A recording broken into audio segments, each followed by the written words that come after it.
اور ویسے جب حضرت جبرائیل آتے تھے انسانی شکل میں، وہ ایک بالکل دوسری شکل ہے۔ وہ تو یہ کہ حضرت دحیہ کلبی جو ہے رضی اللہ تعالیٰ عنہ، وہ بہت حسین صحابہ میں سے بہت صحیح حسین انسان تھے، ان کی شکل میں بالعموم ان کی صورت میں حضرت جبرائیل آتے تھے، لیکن وہ وحی نہیں شمار ہوتی۔ ہم نے السنہ وہ حدیث جس میں جبرائیل آئے اور حضور نے فرمایا جبریل تھے جو تمہیں تمہارا دین سکھانے آئے تھے، لیکن وہ قرآن میں نہیں ہے، السنہ ہے، قرآن نہیں ہے۔ البتہ یہ کہ حضرت جبرائیل کو ان کی اصل ملک کی شکل میں حضور نے اپنی ان آنکھوں سے 2 مرتبہ دیکھا ہے۔ ایک مرتبہ بالکل آغاز میں، جبکہ حضرت جبرائیل جو ہیں ایسے ظاہر ہوئے، حضور اتر رہے تھے غار حرا سے، جبل نور سے، تو آپ کو آواز آئی یا محمد۔ یہ پہلی وحی کے بعد جو فترت ہوئی ہے، کچھ عرصے کے لیے وحی رکی رہی، اس وقت واقعہ پیش آیا۔ آپ نے سامنے دیکھا، پیچھے دیکھا، کوئی نہیں، نظر کوئی نہیں آیا۔ پھر تھوڑی دیر آپ چلے گئے، شاید مجھے کوئی دھوکہ لگا ہے، ایسی میں نے سنا ہے، کوئی آواز نہیں تھی۔ پھر آیا یا محمد، پھر دیکھا 2-3 مرتبہ کوئی نظر نہیں آیا، کچھ خوف سا محسوس ہوا۔ تیسری مرتبہ یا محمد، تو اچانک حضور کی نگاہ اوپر اٹھی، تو حضرت جبرائیل فرشتے کی جو اصل شکل ہے اس میں وہ تھے افق پر، اور پورا افق بھرا ہوا تھا اس سے۔ تو اصل ملک کی صورت میں حضرت جبرائیل کو حضور نے اس وقت دیکھا، اور ایک دیکھا ہے پھر عند سدرۃ المنتہا، شب معراج میں، جب ساتھ آئے ہیں لے جانے کے لیے انسانی شکل میں تھے، کوئی سواری بھی ایسی تھی جس کو کہ براق کہا جاتا ہے، وہ بھی محسوس شے تھی، لیکن یہ کہ جہاں انہوں نے کہا 7ویں آسمان پہ جا کر کہ بس اب آگے میری گنجائش، اب آگے آپ کو اکیلے جانا ہے، اس سے آگے اگر میں گزرا میرے پر جل جائیں گے، بے سوز تجلا بے سوزت پرم، اگر یکسر منہ برتر پرم، اگر میں نے اب اس سے آگے ایک بال برابر بھی میں آگے بڑھا تو میرے پر جل جائیں گے، اب آگے آپ کا کام۔ اس وقت بھی وہ ان کی اصل شکل میں ظاہر ہوئی حضرت جبرائیل علیہ السلام۔ یہ بات اس لیے ضروری ہے کہ جیسے محدثین جو ہیں وہ اس کی تحقیق کرتے ہیں کہ حضور سے کس نے سنا، اس سے جو روایت کر رہا ہے کہ میں نے اس صحابی سے سنا جو تابعی ہے، آیا ان کی ملاقات بھی ثابت ہے کہ نہیں؟ تابعین کے طبقے کا ایک شخص وہ ہے کہ جس کی عمر ابھی 6 برس کی تھی کہ وہ صحابی فوت ہوئی ہو گئے، اور وہ کہہ رہا ہے میں نے ان سے سنا، تو پھر وہ حدیث جو ہے محدثین اس کو قبول نہیں کریں گے۔ وہ دیکھتے ہیں کہ لنک جو ہے مضبوط ہونا چاہیے، روایت ہے نا ان فلاں ان فلاں ان فلاں، حضور سے فلاں صحابی نے سنا، اس نے سنا، اس تابعی نے سنا، یہ لنک جو ہے یہ ملاقات ثابت ہونی چاہیے۔ تو چونکہ جو حدیث اللہ ہے، یہ قرآن کیا ہے؟ حدیث اللہ، یہ حدیث ہے، احسن الحدیث اللہ الذی انزل احسن الحدیث کتابا متشابہا مثانیہ، یہ ہم پڑھ چکے ہیں سورہ زمر میں۔ اس حدیث کا یہ حدیث اللہ سے کس نے سنا؟ جبرائیل نے، جبرائیل سے کس نے سنا؟ محمد نے، تو ان کی ملاقات ثابت ہے۔ اصل ملکی شکل میں حضرت جبرائیل کا دیکھا جانا اس اعتبار سے بہت اہم ہے، اس لنک کو اسٹیبلش کرنے کے لیے اس کو یہاں پہ بیان کیا جا رہا ہے۔ ما ضل صاحبکم وما غوا، تمہارے یہ ساتھی ہے لوگوں، یہ محمد نہ بہکے ہیں اور نہ بے راہ ہوئے ہیں، نہ بھٹکے ہیں۔ وما ينطق عن الهوى، اور یہ جو کچھ کہہ رہے ہیں اپنے جی سے نہیں کہہ رہے، خواہش نفس سے نہیں کہہ رہے، ان هو الا وحی یوحی، نہیں ہے یہ مگر وحی جو ان کی طرف کی جا رہی ہے۔ علمہ شدید القوی، انہیں تعلیم دی ہے، سکھایا ہے اس نے جو بہت طاقتور والا ہے۔ یہاں حضرت جبرائیل ہیں جو مراد ہیں، علمہ شدید القوی، یہ قرآن کس نے سکھایا محمد کو؟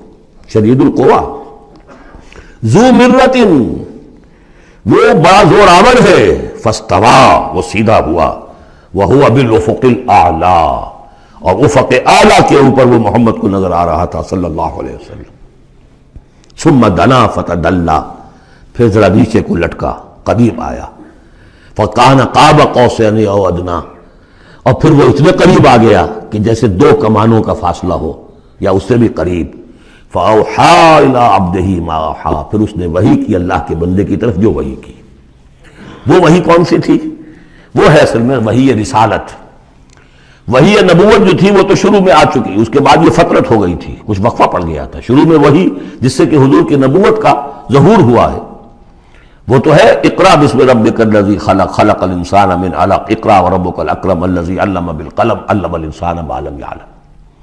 لیکن اب یہ سورہ مدثر کی آیات اس وقت نازل ہوئیں، یا ایھا المدثر، جب حضور گھر آ گئے اور پھر آپ نے اپنی اہلیہ سے کہا، خوف زدہ تھے جو بھی منظر دیکھا تھا، ملک کی شکل، فرشتے کی شکل، اب وہ تو حضور ہی نے دیکھا جو دیکھا، ہم تو نہیں سمجھ سکتے کہ آپ نے کیا دیکھا. لیکن یہ کہ اس کے بعد آپ آئے، آپ نے کہا مجھے کمبل اڑا دو، لحاف اڑا دو، لحاف اوڑھ کر آپ لیٹ گئے، تو پھر وہ وہی یا ایھا المدثر قم فانذر وربک فکبر، اے لحاف میں لپٹ کر لیٹنے والے کھڑے ہو جاؤ اور خبردار کرنا شروع کر دو لوگوں کو. اور تمہاری اس دعوت کا نقطۂ آغاز تو انذار ہے، اور اس کا ہدف دنیا میں تکبیر رب ہے. رب کو بڑا کرو، اس کی بڑائی منواؤ، اس کی بڑائی نافذ کرو. اس کا نقشہ کھینچا گیا ہے. علمہ شدید القویٰ ذو مرۃ فاستویٰ وہو بالافق الاعلیٰ ثم دنا فتدلیٰ فکان قاب قوسین او ادنیٰ فاوحیٰ الی عبدہ ما اوحیٰ ما کذب الفؤاد ما رأیٰ. جو کچھ انہوں نے دیکھا ان کے دل و دماغ نے اسے جھٹلایا نہیں، یہ نہیں کہا کہ نہیں یہ کیا ہے. دیکھیے ایسا ہوتا ہے کہ کوئی غیر معمولی سی بات آپ دیکھیں تو ایک شخص ہو جاتا ہے، میں خواب دیکھ رہا ہوں یا حقیقت دیکھ رہا ہوں. آنچ نہیں بیریم میں بیداری تو یارم یا بے خواب.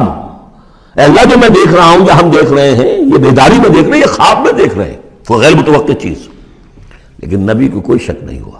ما کذب الفؤاد ما رأیٰ، یکسوئی کے ساتھ دل و دماغ اور جو بھی آپ کی آنکھ دیکھ رہی تھی ان میں کوئی کانفلکٹ نہیں تھا.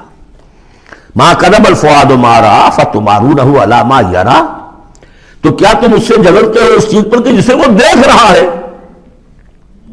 اقبال نے کہا نا کہ قلندر ہرچے گوید دی نہ گوید. جو شخص اپنا دیکھی ہوئی چیز بیان کر رہا ہے تم اس سے جھگڑ رہے ہو. تمہارے لیے تو وہ ایک غیب کی خبر ہے، اس نے تو دیکھا ہے. افتمارونہ علی ما یریٰ وَلَقَدْ رَآهُ نَزْلَةً أُخْرَىٰ، اس نے تو ایک مرتبہ اور بھی دیکھا. کہاں دیکھا؟ عند سدرۃ المنتہیٰ، شب معراج میں سدرۃ المنتہیٰ. کوئی بیری کا درخت ہے، وہ کیسی بیری ہے؟ ساتویں آسمان کی بیری. وہ آخری حد ہے، مخلوق کوئی اس سے آگے نہیں جا سکتی. اس سدرۃ المنتہیٰ، منتہا نہایت، حد، جہاں کی حد ہو گئی، وہاں تک حضور پہنچے ہیں، سدرۃ المنتہیٰ تک. اندہا جنت الماوا، اور سب سے اونچی جو جنت ہوگی جنت الماوا، وہ اس کے قریب ہی ہے، وہ بھی ساتویں آسمان پر ہے. یہ تو درجہ بدرجہ ترقی ہوتی جائے گی نا. پہلی ضیافت جو ہے، پہلی نزل جو ہے وہ تو اسی زمین پر ہو جائے گی. پھر جو ترقی ہوگی اپنے اپنے مدارج، اپنے اپنے مراتب، اپنے اپنے مقامات، اپنے اپنے ایمان کی گہرائی، اپنے اپنے اعمال صالحہ، اپنا اپنا انفاق مال و جان، اس کے حوالے سے درجے ہوں گے. اندہا جنت الماوا اذ یغشی السدرۃ ما یغشی، جبکہ ڈھانپے ہوئے تھا اس بیری کو جو ڈھانپے ہوئے تھا. اب تمہیں کیا بتائیں کیا ڈھانپے ہوئے تھا، تم نہیں سمجھ سکتے. دیکھیے کس طریقے سے اذ یغشی السدرہ، کوئی انوار الہیہ کا کوئی ایسا نزول ہے وہاں جو زبان سے ادا نہیں ہو سکتا. کوئی الفاظ نہیں ہے کہ جو ان کی تعبیر کر سکے. اس پر انوار الہیہ کا کوئی نزول ہے. اذ یغشی السدرۃ ما یغشی، جبکہ چھایا ہوا تھا اس بیری کے اوپر جو چھایا ہوا تھا، جبکہ ڈھانپا ہوا تھا اس بیری کو جس نے ڈھانپا ہوا تھا.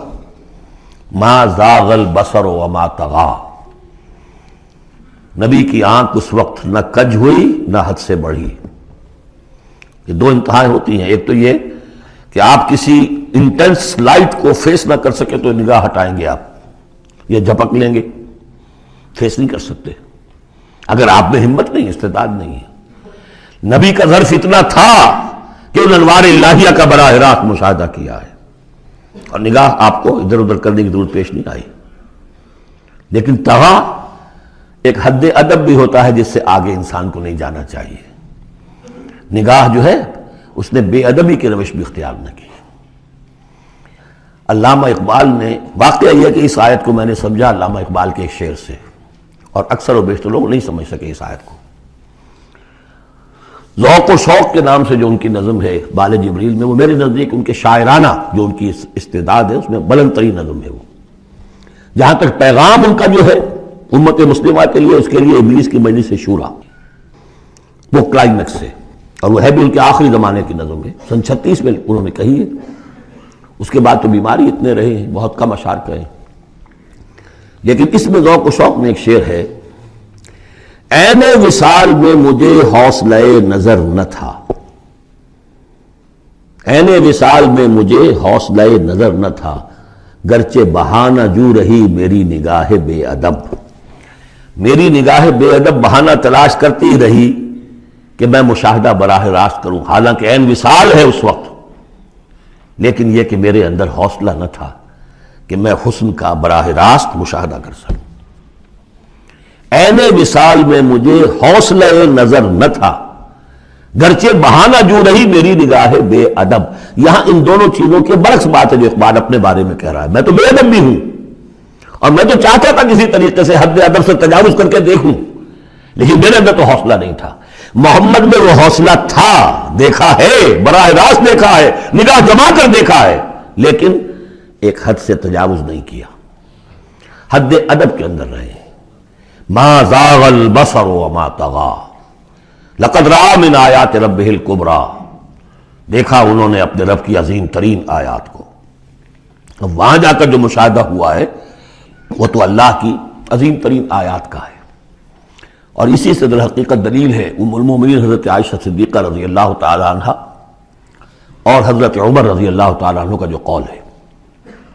شب معراج میں بھی حضور نے اللہ کو نہیں دیکھا، اللہ کی عظیم ترین آیات کو دیکھا ہے، جو تجلی تھی اس وقت اللہ کی۔